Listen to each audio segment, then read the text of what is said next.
நேரம் ஆக ஆக சிவபெருமானுடைய ஆட்டம் அப்படியே மாறுது. ஆமா, ருத்ர தாண்டமாகவே மாறத் தொடங்கியது. சரி, மானாட மதியாட புனலாட மங்கை சிவகாமியாட ஆட கொண்டிருந்த தெய்வார்கள் ஆட தண்டைவலி உடையாட நருதுமை விருதாட நாட்டிய பெண்களாட சரி கைலாயமலை ஆடுகின்றது. தேவர்கள் ஆட ரிஷிமார்கள் ஆட 30 கோடி தெய்வாதி தேவர்களும் ஆடுகின்றார்கள். பார்வதி அப்பத்தான் தன்னை மறந்து சிரிக்கிறார். ஆமா, ரசிக்கிறார். அப்படி இருக்க சிவபெருமானுடைய சரி இடது காதில் இருக்கக்கூடிய குண்டலத்தின் திருகாணி கலர்வதை அறிந்தார். அப்படி எந்த பொருளுமே கீழே விழக்கூடாது. கீழே விழுந்தாச்சுன்னா ஆட்டத்துல தோல்வி அடைஞ்சிருவோம். அப்படி என்று இடது காலை கீழே ஒன்றி வலது காலை மேலே தூக்கி சரி அந்த திருகாணியை முறுக்குகின்றார். அப்படி முறுக்கக்கூடிய நேரத்தில் பார்த்தாள் பார்வதி பகவான் ஆடை விலகுவதை கண்டு கண்டிருந்த பார்வதியாள் கண்டிருந்த பார்வதியாள் பார்வதியாள் பார்வதியாள் பார்வதியா கையை கட்டி தான் சிரித்தாள் கையை கட்டி தான் சிரித்தாள் சிரித்தாள் கண்டிருந்த அந்த பார்வதியாள் கண்டிருந்த பார்வதியாள் பார்வதியா கண்டிருந்த பார்வதியாள் பார்வதியாள் கையை பட்டி தான் சிரித்தாள் கையை பட்டி தான் சிரித்தாள் தான் சிரித்தாள்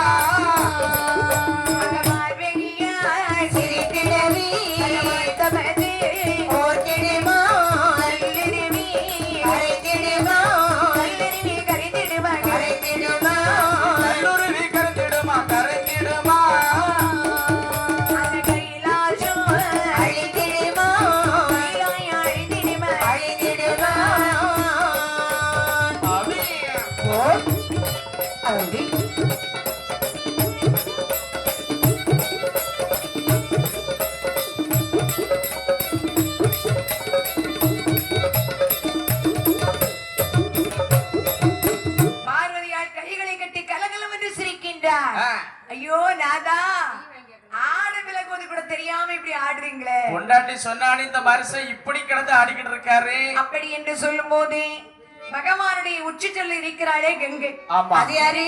கங்கா தேவி. ஏன்னா பகவானுக்கு தெரியாம பகவான் தலையில ஒரு ஆளை வச்சிருக்காரு மறைச்சு. அந்த மனுஷனுக்கு வேற வேலையே இல்ல. ஆமா, தெரியாம எல்லாம் இல்லப்பா தெரியும். அம்மைக்கு தெரியும். ஆனா அவ தலையில இருக்கா, உச்சியில இருக்கா. பார்த்தாள் கங்கையானவள் என்ன அக்கா சிரிக்கிறாங்க தெரியலையே. மெதுவா உற்று நோக்கினாள். சரி தட்டை விட்டு நகண்டாள். முழு பலத்தை பூமியிலே ஒன்றினாள். உலகம் வெள்ளமைத்தால் அழிந்து வருகிறது. உலகம் அழியத் தொடங்கிய பொழுது கைலாய் அழிந்தது. கண்டுருவங்கள் அழிந்தன. மரம் தட்டை மண் பூமி செடி கொடி மனித சடலங்கள் எல்லாமே அழிகின்றது. அப்படி அழியக்கூடிய நேரத்தில் பகவானுக்கு பார்வதிக்கு இருப்பதற்கு கூட இடமில்லை. என்ன செய்யறதுக்கு? பகவான் பார்வதியை பார்த்து பார்வதி சுவாமி இதற்குத்தான் ஆட மாட்டேன் எங்கே நீ கேட்டாயா? சுவாமி அதுக்கு இப்படி ஆடுறது கையில் இருக்கக்கூடிய மோதிரத்தை கொடி இருக்கிறது இந்த ஒண்ணுதான்.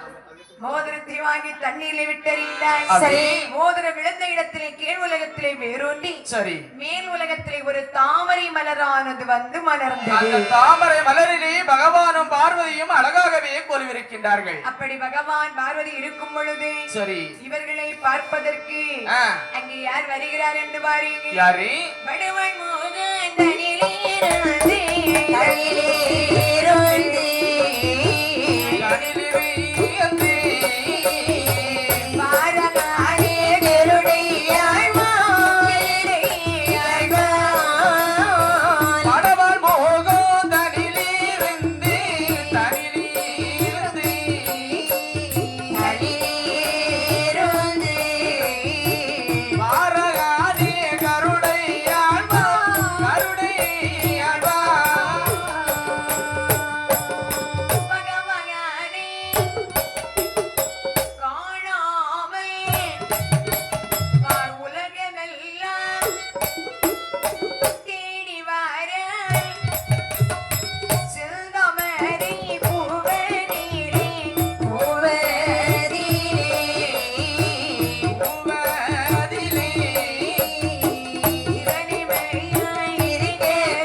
பொழுது சரி இவர்களை பார்ப்பதற்கு வருகின்றான் கருட பகவான். ஆமா. அதாவது கருடனுக்கு அமர்ந்திருப்பதற்கு மரமோ கிளைகளோ இல்லாமல் எதுவுமே சரி. இல்ல. கரந்து சுற்றி தேடி தேடி வரக்கூடிய வேளையிலே வேளையில் ராமனை போலே பகவான் பார்வதி இருப்பதைக் கண்டு சரி சுவாமி என்ன தந்தையே என்ன என்ன தண்ணியில அல்லாடுறீங்கோ? அம்மா கருடா என்ன சுவாமி இந்த பார்வதேவி என்னை இருக்க விடாமல் ஆடுங்கோ ஆடுங்கோன்னு சொன்னா சரி நானும் கைலாச மலையில இருந்துட்டு திருநடனம் ஆடிட்டேன். அதற்காக ஆடக்கூடிய நேரத்தில் தலையில் இருந்த கங்கையானவள் முழு பலத்தை முன்னி கீழே குதித்தாள். சரி உலகம் எங்குமே அழிந்து விட்டது, எங்களுக்கு இருப்பதற்கு கூட இடமில்லை. இப்பொழுது நான் என்ன செய்ய வேண்டும்? இப்பொழுது என்ன செய்யணும்னா அழிந்து போன உலகத்தை படைக்க வேண்டுமையானால் திருப்பார் கடலிலே வள்ளி கொண்டிருக்கின்றாரே, அதாவது அழிந்த உலகத்திலே அழியாத பொருள் ஆமா ஏதேனும் கிடைக்குமையானால் எடுத்து வா என்று சொல்ல சரி. ஆமா ஆகட்டும் என்று சொல்ல அந்த கருடையாழ்வான் எங்கே வருகிறான் என்று பாருங்கள். எங்கே அவன் சுரபி சிந்தாமணி கேடே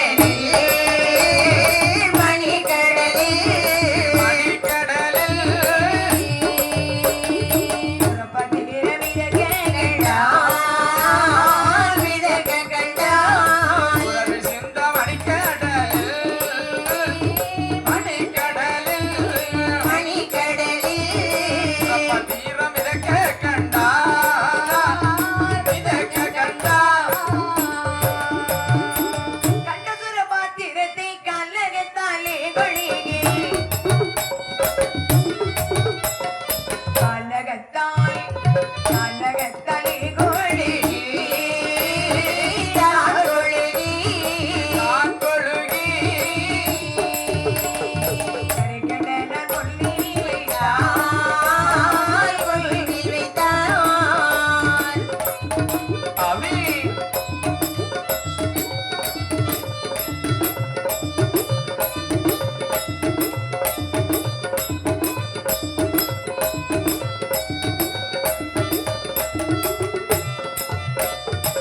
அந்த கருடையாழ்வான் உலகத்தில் அழியா பொருள் எங்காவது இருக்கிறதா என்று தேடி பார்க்கும் பொழுது சரி சுரவிசுதாமணி கடல்லே ஆ.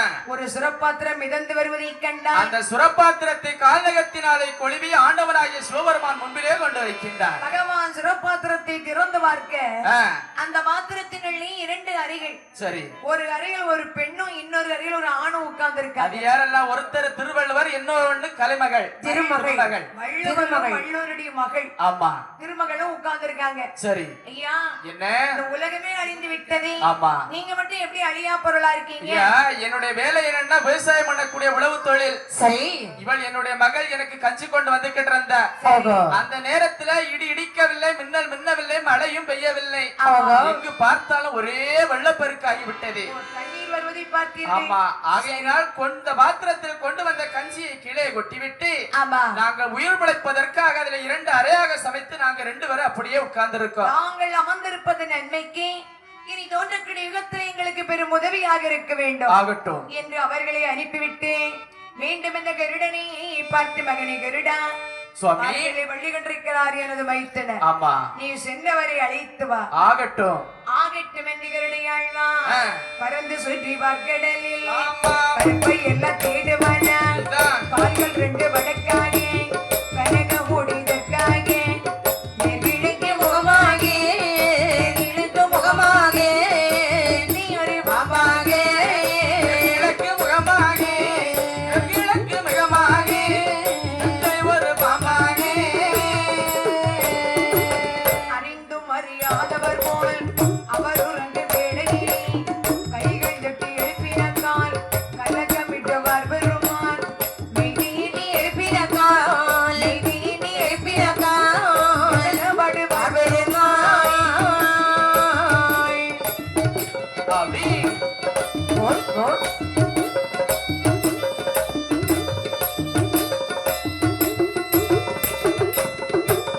மாயவனாகிய என் பெருமானை அழைக்க வரக்கூடிய வேளையிலே வேளையில் அந்த மாயவனாகிய என் பெருமான் காலி 2 வடக்காக கனகபடி இதற்காக சரி நீர்கிணைக்கு முகமாக மெத்தை ஒரு பாம்பாக பாம்பாக அறிந்தும் அறியாதவர் போல் நித்திரை செய்கின்றார். தெரிந்தும் தெரியாதவரை போல இருக்கின்றார். அந்த நேரத்திலே நினைக்கின்றான் கருடல், என்ன? நித்திரையில் இருப்பவரை எழுப்பினால் நித்திரை பங்க வரும் என்று சொல்லுவார்கள். ஆமா அப்படி என்று சிறைகளால் தண்ணீரை கோரி சரி மாயவள் பாதத்திலே தெளிக்க அப்படி கண்விழித்து பார்த்தார் மாயவள். என்ன நினைக்கின்றார்? கருடா, என்னை அழைக்க வந்திருக்கிறாயே, ஆமா. காரணம் என்ன? உங்களை அழைத்து வரும்படுவாக உங்களுடைய மைத்துனன் அந்த பரமசிவன் என்னைக்கு ஆணையிட்டு இருக்கின்றார். ஆகையினால் உங்களை அழைத்து போவதற்காக வந்திருக்கின்றேன். வருகின்றேன். எனக்கு வாகனம் இல்லையப்பா. அப்பா ஆ. என்னுடைய குரங்கலத்திலே ஏறிக்கொள்ளுங்கள் பகவானே. அப்படி என்னை கருடன் முதுகிலே அரவணைத்தேன். சரி. பகவான் பார்வதி இருக்க இடத்தினைக்கு வருகின்றார்கள். அந்த நேரத்திலே தாமரை பூவிலே பகவான் பார்வதி இருப்பதை பார்த்த உடனே சரி. மாயவன் வருவதை பார்த்தார். மாயவன் மாப்பு வாருங்க வாருங்க வாங்க வைத்தனா, வாங்க வந்துட்ட. என்ன இன்னைக்கு ஒரு நாள் இல்லாம இப்படி தாமரை மலர் மேல இருக்கீங்க? எல்லாம் அங்க தங்கச்சி வயிறுதிச்ச பார்வதினால் வந்தவனே. என்னை பார்த்தா ஆடுங்கோ ஆடுங்கோன்னு சொன்னா. ஆட சொன்னதெல்லாம் ஒரு குற்றமா? ஆட மாட்டேன்னு சொன்ன மாப்பிள்ள. பிடிவாதம் பிடிச்சிருப்பாள. ஆடுவேன்னு எங்க அண்ணன் விட்டு போறேன்னு பயமுறுத்துறான். நம்ம அண்ணன் மேல கொஞ்சம் பாசம் அதிகம். வேறு வழி இல்லாமல் ஆடினே. சரி. உலகம் அழிந்து விட்டது. அதற்காக அழிந்த உலகத்தை படைப்பதற்கு சரி. கீழ் உலகத்தில் உங்கள் தங்கி இருக்கிறாளே மந்திரகண்ணி, ஆமா, அவள் இடத்திலே சென்று ஒருபடி குங்குமம் மண் வாங்கி வாருங்கள் வைத்தனா. ஆகட்டும் ஆகட்டும். உடனே ஆகட்டும் வைத்தனா என்று மாயவனாகி என் பெருமான் சரி நினைக்கின்றார். என்ன கீழ் உலகம் போகணும்னு சொன்னா அத்தானும் தங்கையும் இருக்கக்கூடிய அந்த தாமரை பூ மட்டும்தான் இருக்கு. ஆமா, அது மட்டும் தான் கீழ் உலகம். தாமரை தண்டு மட்டும்தான் அப்படியே கீழ் உலகம் போகுது. அப்படின்னு நான் தண்டு வழியா போயிடலாம். இவ்வளவு பெரிய ரூபத்தோட எப்படி போக முடியும்? ஏன்னா தாமரை தண்டுல இருக்கக்கூடிய ஓட்டை ரொம்ப சின்னதா இருக்கும். அப்படி என்ன மாயவனாகி என் பெருமான் சரி. ஏது வீதம் கொண்டல்லவோ, அவள் ஏது வீதம் கொண்டல்லவோ, இங்கே போக வேண்டே. எது வேச கொண்டல்லவோ, எது வேச கொண்டல்லவோ, இனி போவோம் என்று சொல்லி இடதிரிய வீட்டு வாடியை, இடதிரிய வீட்டு வாடியை எடுத்த ஒரு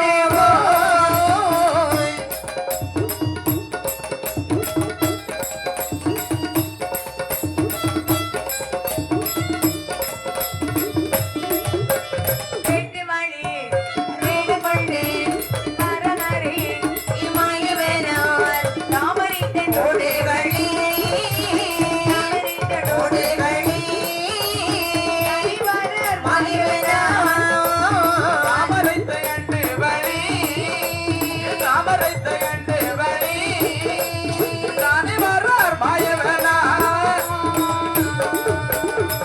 அந்த மாயவள் அப்படி கீழ் உலகம் போக வேண்டுமே என்று என்று இடைசிறிய வேட்டு வாழி வேடம் எடுத்தார். அது என்னக்கா வேட்டுவாளி? வேட்டாளி. வேட்டாளி நானும் நிறைய வாளி பார்த்திருக்கேன். என்ன வாழி? வேட்டாளி பார்த்திருக்கிறியப்பா? வேட்டாளி நான் பார்த்ததில்ல. நீ நிறைய வாழினா என்ன வாழியெல்லாம் சாம்பார் வாழி, ரசவாழி, தூக்குவாழி, மூக்குவாழி, வேற இவ்வளவு வாளித்தான். இப்படி எல்லா தீபாவளி. எப்பா அது அந்த வாழி இல்ல. வேற. வேட்டாளின்னு சொன்னா இப்போ உனக்கு கல்யாணம் ஆகி உன் மனைவி கர்ப்பம் ஆனா சரி. உங்க வீடு உங்க சொந்தக்காரங்க வீட்டுல எல்லாம் கூடு வைக்கும். என்ன கோடு? குருவி கோடு. குருவி கூடு இல்லாம வேட்டாளி கூடு. ஓஹோ. அந்த கதவு ஜன்னல்கள் எல்லாம் அப்படியே அப்ப அந்த கர்ப்பமான கூடு வைக்கும். அப்ப எங்க வீட்டுல நிறைய கூடு இருக்கு. எத்தனை கூடு வச்சிருக்கேன் கிட்டத்தட்ட? கருப்பு இருக்கு, சிகப்பு இருக்கு. மஞ்சள். ஆமா. அப்ப கருப்புனா ஆண் குழந்தை, மஞ்சள் என்ன பொம்பளை பிள்ளை. அப்ப எங்க வீட்டுல 2 குழந்தை இருக்குமோ? ரெண்டு கலந்து இருக்குன்னா 2 ரெட்டை யாருக்கு? பிள்ளைங்க இருக்கலாம். ஐயேச்சு பிள்ளைகள் காலேஜ் படிச்சுட்டு. கல்யாணம் முடிச்சு கொடுத்த பிறகு வைக்க முடியல. நான் மட்டும்தான் கல்யாணம் ஆகி அந்த வீட்டுல இருக்கேன். உங்க வீட்டுல உங்க பாட்டி இருக்காவ இல்லையா? தாத்தா செத்து போனாரு. இப்படி வேட்டுவாளி வேடத்தை எடுத்து சரி. தாமரை தண்டு வழியாக கீழ் உலகம் வருகின்றார். ஆ. வந்து போடுறார் சத்தம். அம்மா மந்திரகண்ணி, அது யாரு? நான் தான் அவருடைய அண்ணன் வந்திருக்கேன். கண்ணண்ணே வாங்கண்ணா, வாங்க வாங்க. எப்படி இருக்கீங்க? நல்லா இருக்கிறேன். நீ எப்படி இருக்க? நல்லா இருக்க. நாம கைலாச மலையில நம்முடைய அண்ணன் அத்தானும் அக்காலும் எப்படி இருக்காங்க? நிலத்திற்கு ஒரு குறையும் கிடையாது. என்ன இழுக்கிறீங்க? ஆனா ஒரே ஒரு குழப்பம் ஆகி போச்சு. ஆமா, திடீர்னு இங்க வந்திருக்கீங்களே, என்ன காரணம்? நம்முடைய தங்கை பார்வதா தேவி இருக்கின்றாளே, ஆமா. பார்வதி பகவானை பார்த்து ஆடுங்கோ ஆடுங்கோன்னு சொல்லி இருக்கா. பாசத்துல சொல்லி இருப்பா. அந்த மனுஷனும் பொண்டாட்டி சொல்ல தட்டாம நடனம் ஆடிட்டாரு. சரி. தலையில இருந்த கங்கை கீழே குதித்தால் உலகம் எங்குமே அழிந்து போய்விட்டது. நான் இப்போது என்ன செய்ய வேண்டும்? அழிந்து போன உலகத்தை மறுபடியும் படைக்க வேண்டுமே. ஆனால் உன்னுடைய கையினாலே ஒருபடி குங்கும மண்ணானது தர வேண்டும். ஒருபடி மண்ணுக்கு அங்க இருந்து வந்திருக்கலாகும். ஏராள மண் இருக்கின்றது அண்ணா, எடுத்து செல்லுங்கள். ஆகட்டும். அப்படி என்று சொன்னவுடனே கண்ணி கொடுத்தாள் ஒரு வீடிமை, ஒரு வீடிமை, ஒரு விடிமல் களவு செய்தார் ஒரு வீடிமை, ஒரு வீடிமை, கண்ணி கொடுத்தாள் ஒரு விடிமல், ஒரு விடிமல், ஒரு வீடிமை, களவு செய்தார் மறுவிடிமல், மறுவிடிமல், இரண்டு வீடி மண்ணு கொள்தே ஆமம்மா அம்மா ஏகி மாறார் வாங்கியவனா சொல்லம்மா சொல்லி கண்ணை கொடுத்தவன் கருவூருவாய், கருவுருவா கருவுருவா களவு செய்தவன் கரைந்தே போக, கரைந்து போக. அப்படி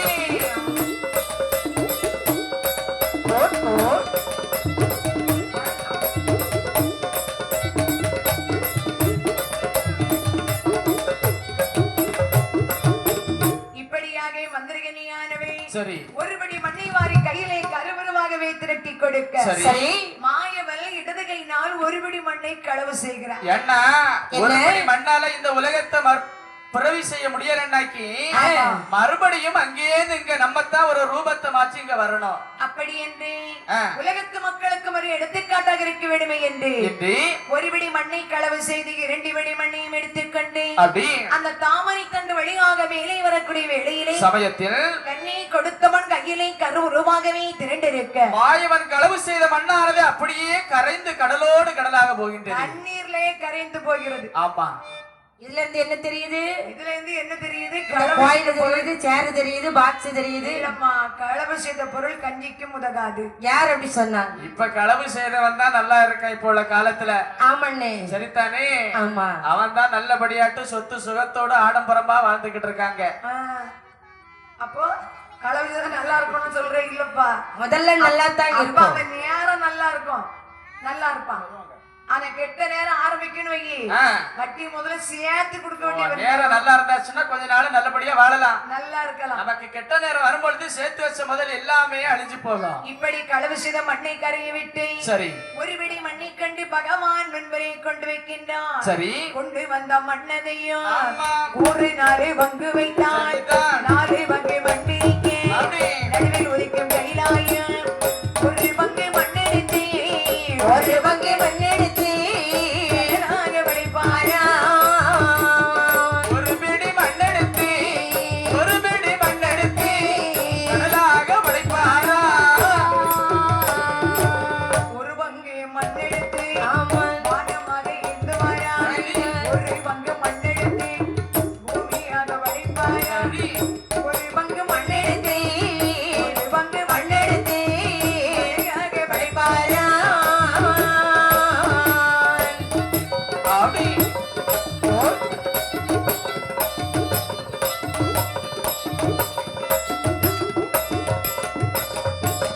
ஒருபடி மண்ணை பகவான் வெண்பிலை வைக்க சரி பகவான் ஒருபடி மண்ணை 4 பங்காக பிரிக்கிறார். அப்படி. 4 பங்காக பிரிக்கும் போது நடுவிலே உதிக்கின்றத கைலாய மலை. அதனாலதான் அதை தானே உருவாகிய கைலாச மலைன்னு சொல்லுறாங்க. ஏன்னா எந்த கொத்தனாரும் கட்டல, எந்த ஆசாரியமே அளவெடுக்கல, ஆமா. தானாக தோன்றிய மலை ஆகையினால் தானாகிய பொன்னும் கையிலே அப்படி சொல்றாங்க. அப்படின்னு சொல்லுவாங்க. கைலாய மலை தோன்றிவிட்டது. அப்படி. இனி 4 பங்காக பிரித்து வைத்திருக்கிறாரே மண்ணை. ஆமா. அந்த மண்ணை எடுத்து உலகத்தை படைப்பதற்கு சரி ஒருபிடி மண்ணை கடலாக படைக்கின்றார், ஒருபிடி மண்ணை மலையாக படைக்கின்றார். ஒருபிடி பூமியாக, சரி ஒருபிடி வானமாக. சரி. அப்ப 4 பங்கை இப்படி படைத்தாகி விட்டது. அப்படி. படைத்தால் இந்த உலகத்தில் வாழ்வதற்கு ஜீவராசிகள் வேண்டும் அல்லவா? நிச்சயமா படைக்கணும்ல. அப்படி என்ன உதிர்ந்த மண் இருக்கு பாருங்க. அப்படி. உதிர்ந்த மண்ணை எடுத்து பிரம்மாவை வரவழைத்து மனிதனுடைய சடலத்தை படைக்கின்றார். அப்படின்னா நாம எல்லாரும் இந்த உதிர்ந்த மண்ணுல பிறந்தவங்க தான். உதிர்ந்த மண்ணு மட்டும் இல்லப்பா, மண்ணுக்கு பிறந்தவங்க. பிறந்தது மண்ணால. ஆதியிலே மனிதன் தோன்றி அமர்த்தியது மண்ணுல. சரி, அதனாலதான் ஆடி அடங்கிய பிறகு அதே மண்ணுக்குள்ள போய் அடங்குறோம். கடைசி காலத்திலயும் மண்ணுக்குள்ள போய்தான் அடங்குறோம் எல்லாரும். ஆமா, எவ்வளவு அழகான சிறப்பு பாத்தீங்களா? எவ்வளவு ஆட்டம் போட்டாலும் சரி, பாட்டம் போட்டாலும் சரி, கடைசியில என்னமோ போய் சேர்றது அங்கதான். எல்லாருக்கும் ஏழை பணக்காரன் எந்த பாகுபாடும் கிடையாது. எல்லா மக்களும் அங்கத்தான் அடக்கம். ஆமா, இப்படியாகவே அங்கே மீண்டும் மனிதர் சடலங்களை படைத்து உயிர் கொடுத்து, சரி, அப்படி படைத்தாகி விட்டது. மிருகங்களை படைத்தார், மற்ற பறவைகளை படைத்தார், புல் பூண்டுகளை எல்லாம் படைக்கின்றார்கள், மரம் செடி கொடிகளை படைத்தார்கள். மீண்டும் கைலாய மலையிலே பகவான் பார்வதி வீற்றிருக்க, சரி, அந்த பார்வதியால் பகவானை பார்த்து என்ன சொல்லுகின்றார்? ஈஸ்வரரே மகதேவா என்னரே கேளுமையா, இந்த நில கையிலே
என்ன சொல்லுகின்றாள்? சுவாமி, என்ன உலகம் படைத்தாகி விட்டது. ஆமா, இனி இந்த கைலாயமலை தூத்து சுத்தம் செய்வதற்கு, சரி, என்னை போல ஒரு பெண்ணை பிறவி செய்யுங்க.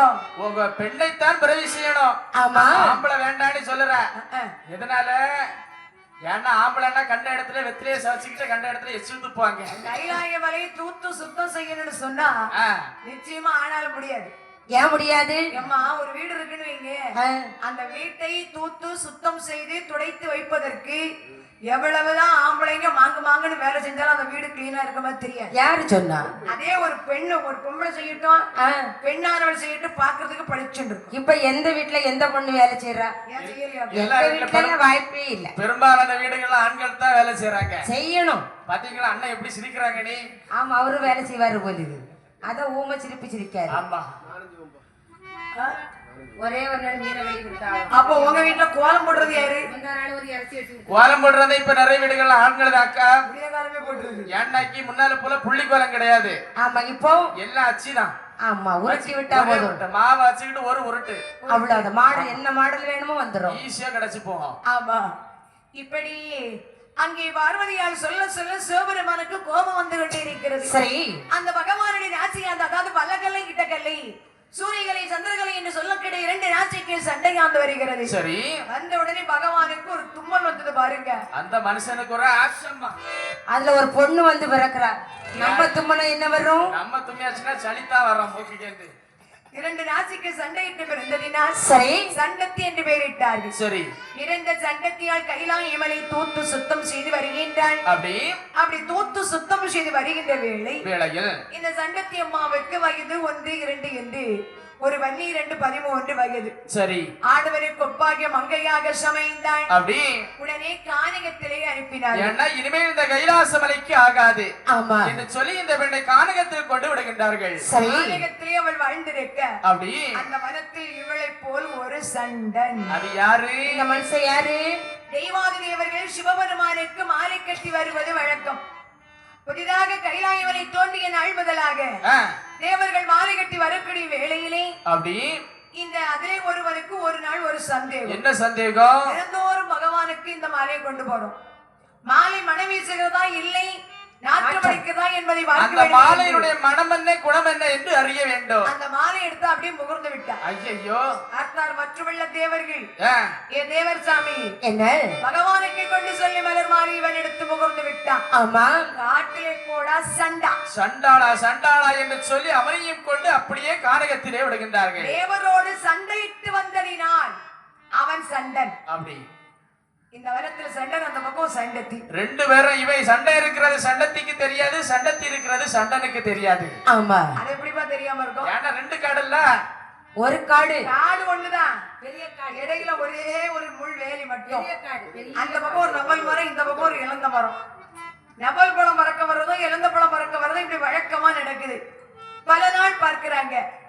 ஒரு நாள் நினைக்கிறான், விதமா சொல்லுவாங்க. ஆமா ஆமா, நினைக்கிறான், ஏன்னா காட்டுக்குள்ள காமௌண்ட் எல்லாம் கிடையாதப்பா, காமௌண்ட் எல்லாம் கிடையாது காட்டுக்குள்ள. ஓஹோ, வேலி. ஏமா இப்பதான் அவங்க இடத்துக்கு இது என்னோட இடம், இது உன்னோட இடம் அப்படின்னு கல் வச்சு கட்டி நம்ம வைக்கிறோம். அப்போல்லாம் அப்படி அல்ல, பரந்த பூமி. அப்போல்லாம் பரந்த பூமி. எந்த வீட்டுக்கு போகணும்னு சொன்னாலும் வழி இல்லைங்கிற பிரச்சனையே வராது. ஆமா, இப்போல்லாம் அப்படி இல்ல. இப்ப அப்படி கிடையாதுல்ல. ஆமா, அடுக்கடுக்கடுக்கா வீடு இருந்தேன்னா ஒன்னரையா நான் சொத்தையும் வச்சுட்டு சொல்லுவாங்க, இப்படி வரக்கூடாது, அங்க இது எனக்கு சொந்தம், ஆமா. இது எனக்கு அண்ணனுக்கு சொத்து, நீ இப்படி வரக்கூடாது, ஆமா, லைன் கம்பி எனக்கு ஒரு வழியில ஓடி போக கூடாது அப்படின்னு சொல்றாங்க. அப்படி அப்போல்லாம் அப்படி எல்லாம் கிடையாது. அப்படி கானகத்துல இருந்த போதிலும் இதுல இன்னொரு விஷயம் இருக்கு. அப்ப இந்த மாதிரி நிறைய வீடுகள், அரண்மனைகள் எல்லாம் கிடையாது. ஆமா, ஆங்காங்கே இருக்கும் வீடுகள். எங்கேயாச்சும் ஒவ்வொரு வீடு இருக்கும். ஆமா, எவ்வளவு மழை பொழிந்தாலும் பூமாதேவியானவள் ஏற்றுக்கொள்வாள். மழையினால தண்ணினால எந்த அழிவும் இருக்காது. அந்த காலத்துல இப்பெல்லாம் நியூஸ்ல பாத்திருப்பீங்க, நம்ம இடத்துல அழிவு இல்ல, வேற மாவட்டங்கள்ல எல்லாம் ரொம்ப அழிவு. ஆமா, வீட்டுக்குள்ள தண்ணி போயிடுச்சு, அங்க தண்ணி கெட்டு போயிடுச்சு அப்படின்னு சொல்றோம் இல்லையா? ஆமா. ஆனால் கானகம் என்பது அடர்ந்த காடு. சரி, இருவேறு இருக்கும் பொழுது ஒரு நாள் நினைக்கிறான்,